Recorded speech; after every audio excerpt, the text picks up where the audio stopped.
What's up, everybody? Dog 1985. There's levels to this quick video for you guys tonight.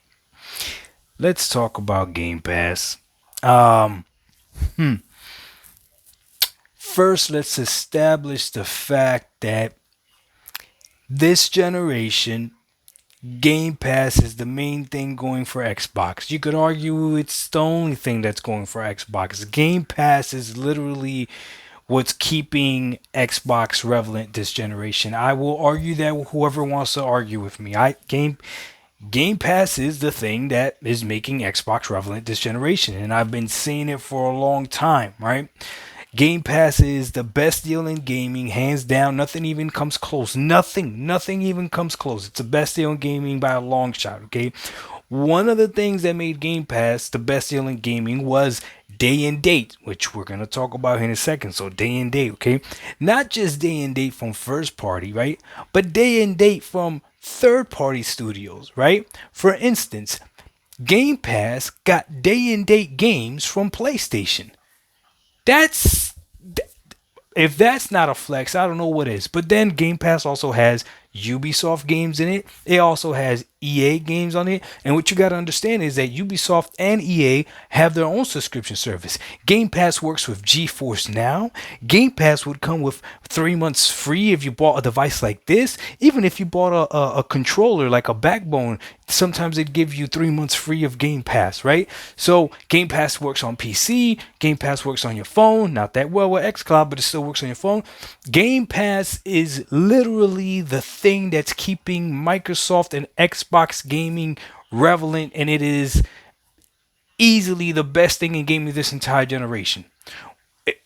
The fact that games come to Game Pass like Starfield and even trash games like Redfall, the fact that they still come to Game Pass is still a big deal, right?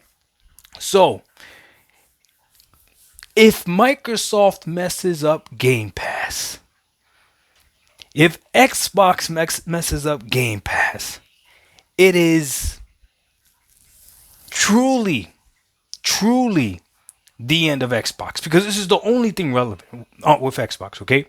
They don't promote their own console. We know this, right? And they are promoting xCloud and Game Pass a lot, but what their main focus on promoting Game Pass was day and date, and now there's going to be a Game Pass tier that doesn't do day and date, right? Game Pass now will be $20 a month as well, right? They have to continuously prove the value of Game Pass. And if they mess that up, boy, then they're really done. Then you know how people say Xbox doesn't know what it wants to be, it doesn't have an identity? No, it does have an identity. It's Game Pass. That's it. It's Game Pass wherever you want to play Game Pass. But if Game Pass then becomes trash, now we have a problem. How does Game Pass become trash? Well, you're charging way too much for the perceived value that you think you're getting. And your service that you're trying to promote doesn't fully work or doesn't function work or there's too many caveats. See, people were telling me, Doc, the reason your xCloud experience doesn't work is because you have 700 devices connected to your internet. Oh, okay, I got it. So whenever I want to play xCloud, I should tell everybody, hey, go ahead and get off the Wi-Fi because I want to play, right? That's a realistic scenario. Is that what I should do? Or it's only gonna work if I have fiber optic internet. That's how this is gonna work. Yes, none of that stuff makes sense, right? So if the service doesn't work, the service doesn't work, and that's a problem if you're promoting a service that doesn't work. So again, that's that xCloud. Some people kept saying, "Well, xCloud is still in beta." No, it's not. You can say that it's in beta, but this thing's been around for years now. It's not. It's not in beta. Microsoft has to be very careful right now. Xbox needs to be very careful with what they do with Game Pass. The one thing that's keeping them relevant. If they mess Game Pass up, it is a wrap. And how do they mess that up? Again, the perceived value.